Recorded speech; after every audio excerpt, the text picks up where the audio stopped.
Hi, everybody. I'm Anne-Marie Hoftailing, co-founder of Story Imprinting.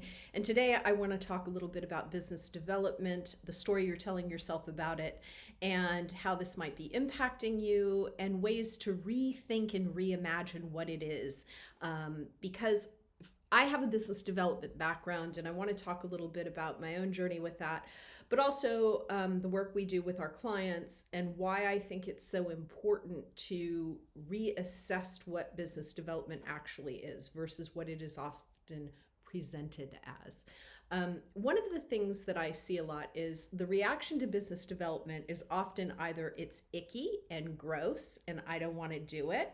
It's the domain of somebody else, not me. I'm not interested in that. And usually the disdain for it is the way in which we have framed it as coercion, manipulation, something that feels not authentic, something that doesn't feel like it's in service to others, something that feels selfish. I've worked for myself now for 15 plus years, more than that. So business development is super critical to what I do. If I don't do business development, I don't eat. So let's first talk about what it is and ways in which you can enter it in a way that feels more authentic and humane. To me, business development is human to human contact. Now, why I say this is it's not marketing, right? Like if I buy an ad on Google, is that business development? In my world, by my definition, that's marketing.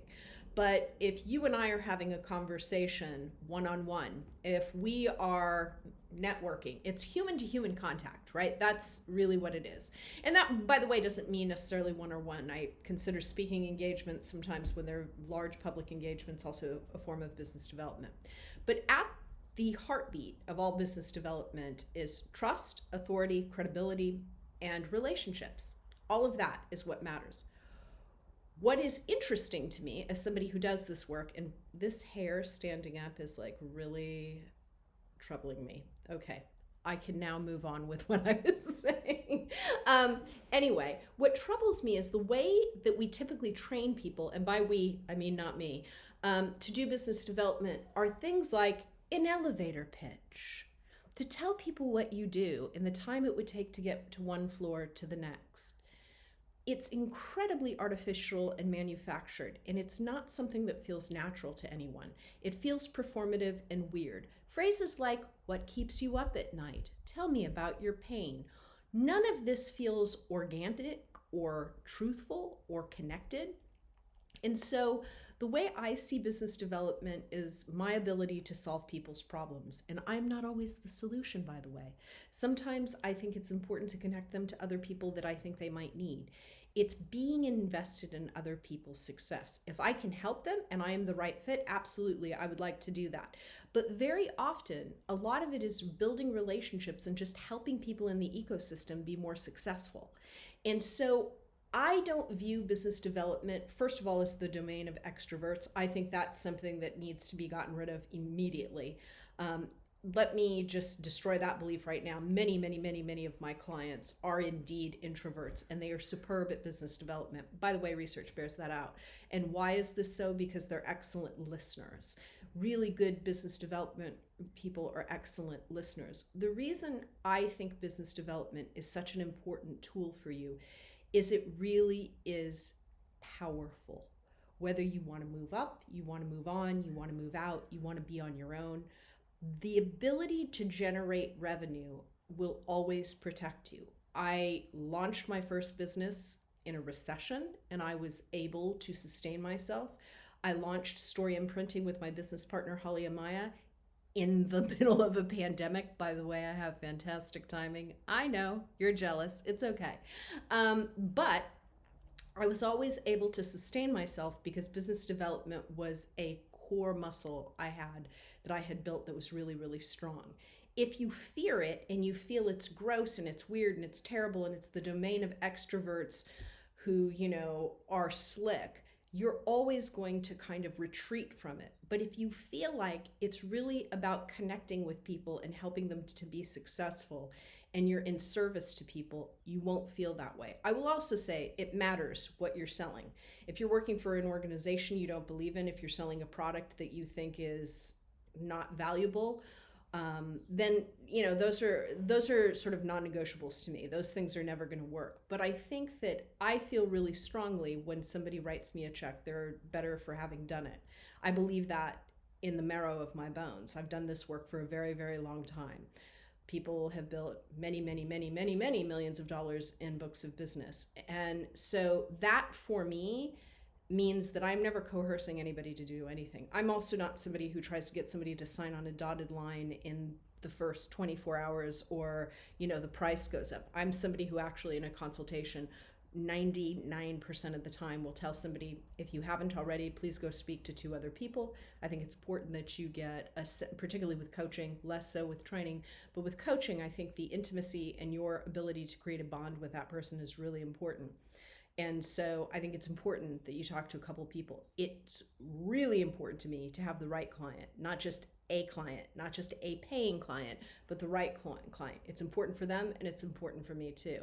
So overall, what I want to encourage you to do is see business development as a really powerful way to negotiate your own value in an organization, to have the freedom to walk away if you want to because you've built your own book, to have more choices with your career.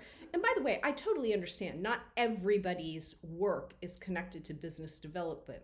However, for those of you who that is an element of your work, instead of counting yourself out, try to figure out how to build that muscle in a way that aligns with your character, your personality, your value system, and your ethics, because it is not a thing you will ever regret. You all know this. You've worked in an organization where some total jerk is a rainmaker. And even if they hate you and you're terrible, they keep you because you're so valuable as a rainmaker. I'm not saying that's good, by the way. I am not advocating for that. What I'm saying is this is, in fact, something that's a reality. The closer you are to the sort of revenue generation source and the more critical you are to that source, the more power you may or may not have. So this is not, I'm not trying to get into a debate of business development people are the most important people. This is not what I'm saying at all. What I am saying is it's a way in which you have much more agency over your destiny. So I want to be super clear about that. If you're hearing that I'm saying business development are the most important people in an organization, I am not. Everyone's important. Everyone is critical. And if you are able to harness these skills and you get very good at this, no matter if you're an attorney or an accountant or whatever it is that you do, if you excel at this piece, you will be far and away more in control over your own future and the possibilities for your career. So just, again, reimagine yourself as somebody who is capable of this. Understand it as a learnable, teachable, measurable, specific skill that can be transferred. It is not the domain of some magical extrovert. Everybody can learn how to do this. I've taught everybody you can imagine, introverts, people who are neurodivergent, anyone you can imagine to do business development. And if they are open and desirous of learning and are deeply willing to do everything I tell them to do, they can do this work. And, it's always funny to me when people will say, do you ever get scared about being on your own and not working for a company? And I always think, it's so interesting to me that you think working for an organization is more secure. I have more control over my destiny because I work for myself. And for me, I'm just not a good fit for working in an organization for lots of reasons. I think that I like being independent. I like having say over what I do and how I do it. And frankly, whom I work with as well. I want to have a choice to say to somebody, I don't think I'm a good fit. When you work in an organization, you don't have that kind of control. And business development was the thing that enabled me to have that control. So I just want to really challenge you to rethink your relationship with business development and see it as something that's about building trust, authority, credibility, and relationships. It is something that can be done as your authentic, genuine self. You do not have to compromise your ethics or your style to be excellent at this. I hope this is useful to you. I hope this makes you feel more positive around business development. Please drop your comments below and do stay in touch. Thank you. It's been a pleasure to spend some time with you today.